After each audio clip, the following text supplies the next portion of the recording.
हाँ जी, तो क्वेश्चन रहेगा आपका इलेक्ट्रोमैग्नेटिक इंडक्शन से। तो क्वेश्चन देखिए क्या कह रहा है।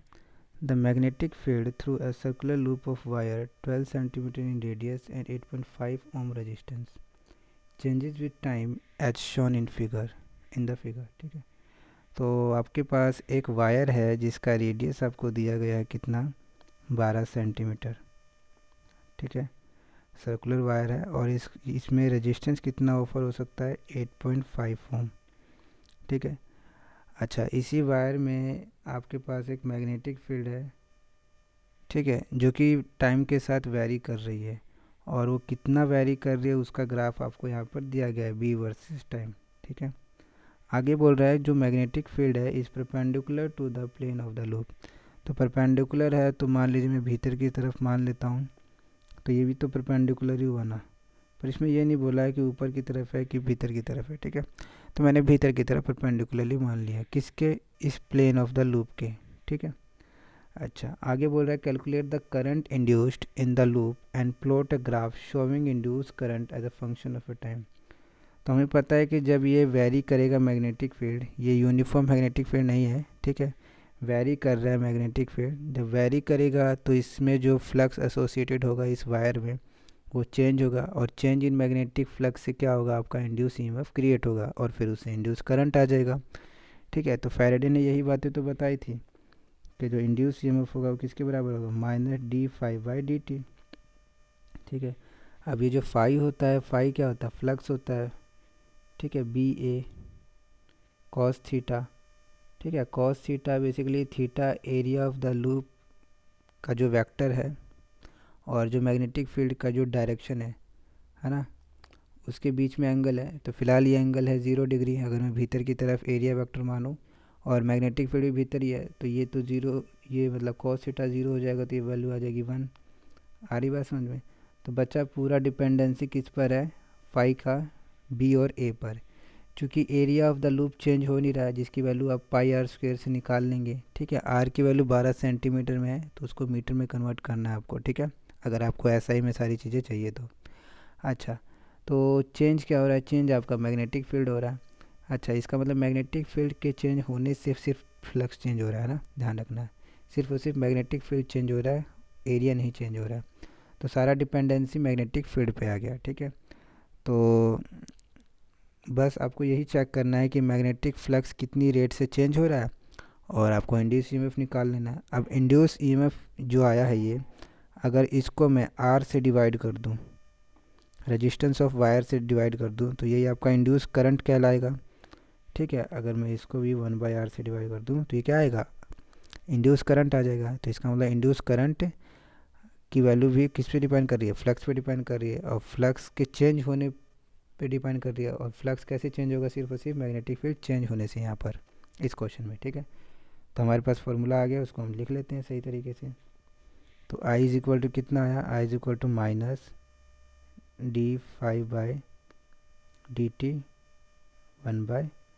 ठीक है, और फाई क्या है, फाई है बी ए। ठीक है, अब देखिए I is equal to -d∫BA/dt into 1/r। चूँकि इसमें एरिया चेंज हो नहीं रहा है तो एरिया को बाहर निकाल दीजिए, तो -a/dB/dt इंटू 1/r। ठीक है, अब ये समझने की कोशिश करना, ये dB/dt क्या है। तो dB/dt अगर इस ग्राफ के हिसाब से देखा जाए तो ये स्लोप है एक तरीके का, है ना। तो जिसमें हमें डिफरेंट डिफरेंट टाइप पर चेक करना है कि स्लोप क्या है। ठीक है, तो आपको करंट का पता चल जाएगा। ठीक, अच्छा, ये नेगेटिव साइन क्या शो कर रहा है कि करंट नेगेटिव है, पर ये नेगेटिव रहेगा कि पॉजिटिव रहेगा, इस बात पर डिपेंड कर रहा है कि स्लोप कैसे चेंज हो रहा है, ये जो dB/dt है कैसे चेंज हो रहा है। अब ये वैल्यू कहाँ से निकालें, तो इस ग्राफ से निकालेंगे dB/dt की वैल्यू।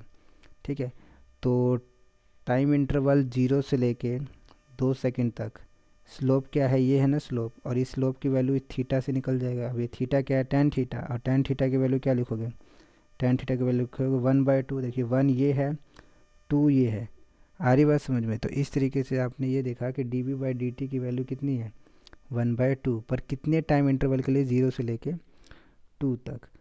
तो अगर कोई, चलो इसको एक बार सही से लिख लेते हैं, I is equal to A D by D T into 1/r। तो अभी अभी आपने बात किया कि जो dB/dt है उसकी वैल्यू कितनी आई थी 1/2। तो i की वैल्यू कितनी आ गई, i की वैल्यू आ गई -a 1/2 इंटू 1/r। ठीक है, तो आंसर आया -a/2r। तो ये आपका करंट आया, इंड्यूस करंट आया। पर ये करंट कितने टाइम के लिए है, तो ये करंट आपका आएगा 0 से लेके 2 टाइम के लिए। और माइनस क्यों शो कर रहा है, डायरेक्शन के बारे में बात कर रहा है और कुछ नहीं है, तो माइनस में करंट आ गया आपका, है कि नहीं। ऐसे ही आपको ये कितने टाइम इंटरवल के लिए आपका, इसको लिख लेते हैं ना 0 से लेके 2 तक का। ऐसे ही आप 2 से लेके 4 तक का भी निकाल सकते हैं। तो 2 से लेके 4 तक का अगर करंट निकालेंगे तो कितना आएगा, सोचो ज़रा। तो फिर से स्लोप देखना है कि 2 से लेके 4 तक स्लोप कैसा है। तो 2 से लेके 4 तक तो स्लोप 0 हो गया, क्योंकि dV/dt में कोई चेंज ही नहीं आ रहा है। मतलब dV में कोई चेंज नहीं आ रहा, टाइम तो चेंज हो ही रहा है लेकिन बी में कोई चेंज ही नहीं आ रहा है मैग्नेटिक फील्ड में। तो हम कह सकते हैं कि यहाँ पर मैग्नेटिक फील्ड क्या हो जाएगा, सॉरी इंड्यूस करंट क्या हो जाएगा 0, क्योंकि स्लोप हो गया 0। आ रही बात समझ में। अब अगर करंट 4 से 6 के बारे में बात करें तो क्या बताओगे। अब देखिए, जितना ये पॉजिटिव स्लोप था ना उतना ये नेगेटिव स्लोप है। तो इसका मतलब यहाँ पे जो dB/dt की वैल्यू आएगी ये -1/2 आएगी। ठीक है, और ये -1/2 इस -1 और इस माइनस से कट जाएगा और वैल्यू क्या आएगी, सिर्फ a/2r आएगी। मतलब पॉजिटिव में आ जाएगा करंट यहाँ पर। तो यहाँ से यहाँ क्या आएगा आपका a/2r आ जाएगा। ठीक है, तो ये हो गई आपके करंट की वैल्यूज़। ठीक है, तो दोबारा से I = 0 से लेके 2 सेकंड के लिए क्या है करंट, -a/2r। और 2 से लेके 4 सेकंड तक 0 है, और 4 से लेके 6 सेकंड तक +a/2r है। ठीक है, एरिया आप निकाल लेंगे πr² से, सब कुछ वैल्यू SI में रखने के बाद। ठीक है, और इसको रख लेंगे। फ़िलहाल मैं ग्राफ बना रहा हूँ इसी डाटा से। तो देखिए, तो यहाँ पे मैंने 2 सेकंड 4 सेकंड और 6 सेकंड को रिप्रेजेंट कर दिया। आगे देखिए, 0 से लेके 2 सेकंड तक कितना करंट है, माइनस में I = कितना है, अच्छा ये y एक्सिस पे ये I है और x एक्सिस पे आपका टाइम है। ठीक है, ये ध्यान रखना आपको, टाइम है ये। ओके, तो 0 से लेके 2 सेकंड तक कितना करंट है, -a/2r। अब ये जो करंट है ये कांस्टेंट है। कैसे, एरिया तो चेंज हो नहीं रहा है, रेजिस्टेंस भी चेंज होगा नहीं। ठीक है, तो ये कांस्टेंट है, तो ऐसी वैल्यू आएगी 0 से लेके 2 सेकंड तक। ठीक है, अच्छा 2 से लेके 4 सेकंड तक करंट 0 है, तो ये करंट 0 हो गया। आ रही है बात समझ में। अच्छा, उसके बाद 4 से लेके 6 सेकंड तक करंट की वैल्यू +a/2r है। तो इस तरीके से ये हो जाएगा आपका 4 से लेके 4 सेकंड तक +a/2r। ठीक है, तो इस तरीके से आपको ये ग्राफ बनाना था। ठीक है, थोड़ा साइन वाइन का भी ध्यान रखना था यहाँ पर। ठीक है, अगर वो स्टार्टिंग में जो -dϕ/dt अगर आप नहीं करोगे तो प्लस में आने लग जाएगा। ठीक है, और सब कुछ उल्टा सीधा हो जाएगा, है कि नहीं। तो ये ध्यान रखना। तो इस तरीके से आपने ये ग्राफ बना लिया। अच्छा, ये जो वैल्यूज़ आएंगी इन वैल्यूज़ को आपको सॉल्व करके वो वैल्यू यहाँ रखनी है कि नहीं।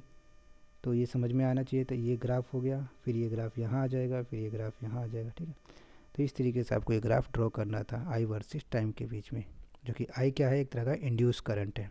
ठीक है, तो दिमाग में यही रखना है कि जब भी फ्लक्स चेंज होगा तो इंड्यूस EMF क्रिएट होगा, और इंड्यूस EMF से आप इंड्यूस करंट निकाल सकते हैं। ठीक है, जब भी लूप होता है तो आप इंड्यूस करंट के बारे में बात करते हैं। अगर ये पूरी तरह लूप नहीं होता तो आप इंड्यूस EMF के लिए कैलकुलेशंस करते हैं। ठीक है, चलिए, थैंक यू।